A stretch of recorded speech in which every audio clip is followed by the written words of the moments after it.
بسم اللہ الرحمن الرحیم۔ محترم ناظرین السلام علیکم۔ یہودی کو رسول خدا صلی اللہ علیہ وسلم سے چند دینار قرض واپس لینا تھا۔ ایک دن آپ راستے میں جا رہے تھے کہ وہ یہودی آپ کے پاس آیا اور اس نے کہا، جب تک آپ میرا قرض ادا نہیں کریں گے اس وقت تک میں آپ کو یہاں سے نہیں جانے دوں گا۔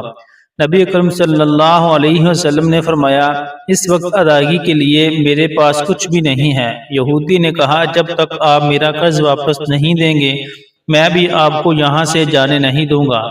آپ نے فرمایا، اگر یہ بات ہے تو میں تیرے ساتھ یہیں بیٹھ جاتا ہوں۔ یہ کہہ کر آپ اس کے ساتھ بیٹھ گئے۔ جیسے جیسے وقت گزرتا گیا آپ کے صحابہ وہاں جمع ہوتے گئے۔ جب انہوں نے یہودی کی یہ جسارت دیکھی تو انہوں نے اس کو سزا دینے کا ارادہ کیا۔ آپ نے انہیں ہر طرح کی تعبیر بھی کارروائی سے روک دیا اور فرمایا کہ تم دور چلے جاؤ۔ حکم رسول کے تحت صحابہ دور چلے گئے۔ سورج لمحہ بلمحہ گرم ہو رہا تھا اور اس کی تپش سے آپ کو اذیت پہنچ رہی تھی، یہاں تک کہ آپ کے چہرہ اطہر سے پسینہ بہنے لگا۔ اس کے باوجود آپ نے کسی طرح کے غصہ کا اظہار نہ کیا اور کوئی سخت جملہ نہ کہا۔ آپ سارا دن وہیں بیٹھے رہے اور ظہر، عصر اور مغرب و عشاء کی نمازیں وہیں پڑھی۔ پھر رات چھا گئی، آپ نے رات بھی وہیں بسر کی اور فجر کی نماز بھی وہیں پڑھی۔ صحابہ یہودی کو ڈرانے دھمکانے لگے۔ آپ نے فرمایا، اس سے یہ کیسا سلوک کر رہے ہو؟ صحابہ نے کہا، یا رسول اللہ صلی اللہ علیہ وسلم، اس کی یہ جرت کہ آپ کو یرغمال بنا کر اپنے پاس بٹھا لے۔ حضرت صلی اللہ علیہ وسلم نے فرمایا، اللہ نے مجھے اس لیے نہیں بھیجا کہ میں کسی ہم پیما یا کسی اور پر ظلم کروں۔ جب دن چڑھا تو یہودی نے کلمہ اسلام پڑھتے ہوئے کہا، اشہد ان لا الہ الا اللہ اشہد ان محمد عبدہ ورسولہ، میں اپنی دولت کا ایک حصہ راہ خدا میں دیتا ہوں۔ میں نے آپ کو اس لیے نہیں روکا تھا کہ میں آپ کی توہین کروں، اس ذریعے سے میں آپ کے پیمانہ صبر کو آزمانا چاہتا تھا، کیونکہ تورات میں نے آپ کی یہ صفت پڑھی ہے، محمد بن عبداللہ مکہ میں پیدا ہوگا اور طیبہ کی طرف ہجرت کرے گا۔ وہ تندخو اور سخت مزاج اور بےہودہ گوئی کرنے والا نہ ہوگا اور کوئی جھوٹی بات زبان سے نہیں کہے گا۔ اس طرح سے میں نے آپ کو یہاں رکھ کر اس بات کی تصدیق کی ہے کہ تورات نے بالکل سچ کہا تھا۔ رسول اکرم صلی اللہ علیہ وسلم مبعوث پر رسالت ہونے کے 3 سال بعد تک خفیہ طور پر دعوت اسلام دیتے رہے۔ اس کے بعد اللہ تعالیٰ نے آپ کو حکم دیا کہ آپ کھل کر اللہ کے پیغام پہنچائیں اور لوگوں کو خدا کی دعوت دیں۔ ایام حج شروع ہوئے تو پورے جزیرہ عرب سے لوگ مکہ کی طرف آنا شروع ہوئے۔ نبی اکرم صلی اللہ علیہ وسلم کوہ صفا پر چڑھے اور آپ نے بلند آواز سے فرمایا، لوگوں میں اللہ کا رسول ہوں، تم اللہ رب العالمین پر ایمان لے آؤ۔ لوگ آپ کی طرف متوجہ ہوئے اور انہوں نے تعجب سے یہ اعلان سنا اور سب کی خواہش ہوئی کہ وہ اعلان کرنے والے کو دیکھیں۔ پھر آپ صفا سے اتر کر مروہ آئے اور وہاں پر بھی آپ نے 3 بار یہی اعلان کیا۔ جب ابو جہل نے حضرت صلی اللہ علیہ وسلم کا یہ اعلان سنا تو اس سے سخت غصہ آیا۔ اس نے زمین سے ایک پتھر اٹھا کر آپ کی پیشانی پر مارا، جس سے آپ کی پیشانی زخمی ہو گئی، خون بہنے لگا اور آپ کا پورا چہرہ لہو لہاں ہو گیا۔ اس کے بعد تمام مشرکین آپ کو پتھر مارنے لگے۔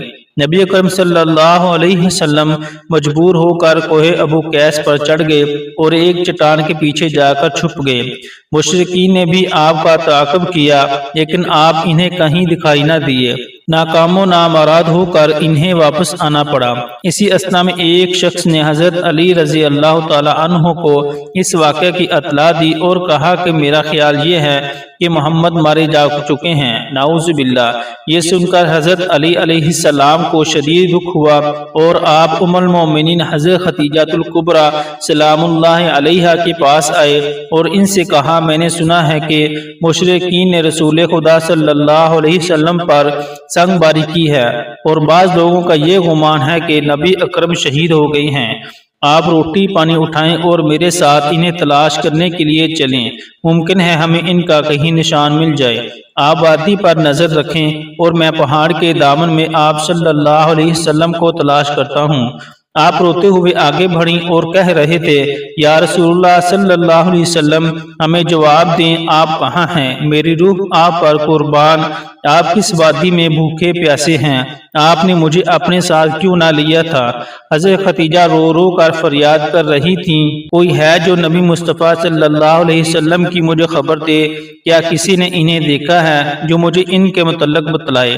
اس وقت جبرائیل علیہ السلام رسول خدا صلی اللہ علیہ وسلم پر نازل ہوئے۔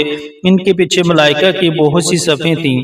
انہوں نے حضرت محمد صلی اللہ علیہ وسلم سے کہا، خداوند جبار نے ہمیں آپ کے فرمان کی تعمیل کے لیے بھیجا ہے، اگر آپ چاہیں تو ہم اس قوم کو تباہ کر دیں گے اور ان کا دنیا میں کہیں نام و نشان تک نہ دکھائی دے گا۔ رحمت للعالمین نے فرمایا، میں نبی رحمت بنا کر بھیجا گیا ہوں، میں عذاب و انتقام کا حامی نہیں ہوں۔ پروردگار میری قوم کو معاف کر دے، وہ مجھے جانتے نہیں ہیں۔ جبرائیل علیہ السلام نے حضرت محمد صلی اللہ علیہ وسلم سے کہا، خدیجہ سلام اللہ علیہا آپ کو تلاش کر رہی ہیں۔ خدیجہ کے رونے نے آسمان کے فرشتوں کو رلا دیا ہے، آپ انہیں جواب دیں، خدا کی طرف سے اور ہماری طرف سے انہیں سلام پہنچائیں اور انہیں جنت کی بشارت دیں۔ نبی اکرم صلی اللہ علیہ وسلم نے خدیجہ اور حضرت علی کو آواز دی اور انہیں اپنے پاس بلایا۔ دونوں شخصیات آپ کی خدمت میں حاضر ہوئیں۔ انہوں نے آپ کی پیشانی پر پٹی باندھی اور گھر لے آئے۔ جب مشرکین کو معلوم ہوا کہ نبی اکرم صلی اللہ علیہ وسلم اپنے گھر آ چکے ہیں تو انہوں نے گھر کا محاصرہ کر لیا اور سنگ باری شروع کر دی۔ حضرت علی رضی اللہ تعالی عنہ اور حضرت خدیجہ سلام اللہ علیہا آپ کے دفاع کرنے لگے۔ جب سنگ باری میں معمولی سا وقفہ ہوا تو حضرت خدیجہ گھر سے نکلی اور انہوں نے چیخ کر کہا، فرزندان قریش، کیا تم سے حیا رخصت ہو گئی ہے؟ تم اپنے قبیلہ کی معزز اور محترم خاتون کے گھر پر سنگ باری کرنے لگے ہو۔ اگر تمہیں خدا کا خوف نہیں ہے تو دوسرے لوگوں کو اپنے اوپر ہنسنے کا موقع نہ دو اور اپنے لیے ہمیشہ کی ذلت و بدنامی نہ خریدو۔ جب مشرکین نے حضرت خدیجہ رضی اللہ تعالی عنہا کی گفتگو سنی تو ندامت کے مارے ان کے سر جھک گئے اور وہ شرمندہ ہو کر اپنے گھروں کو چلے گئے۔ نبی اکرم صلی اللہ علیہ وسلم نے دعوت کا آغاز ان روح عرصہ واقعات کے ساتھ کیا تھا۔ آپ پر کروڑوں سلام ہوں۔ آپ نے لوگوں کو گمراہی و ضلالت سے بچانے کے لیے قدم قدم پر تکالیف اٹھائیں اور صدمے برداشت کیے۔ امید کرتا ہوں آپ کو آج کی ویڈیو اچھی لگی ہوگی۔ اگر آپ کو ہماری ویڈیو اچھی لگی ہے تو ویڈیو کو لائک کریں اور مزید اس طرح کی ویڈیوز دیکھنے کے لیے ہمارا چینل سبسکرائب کر لیں۔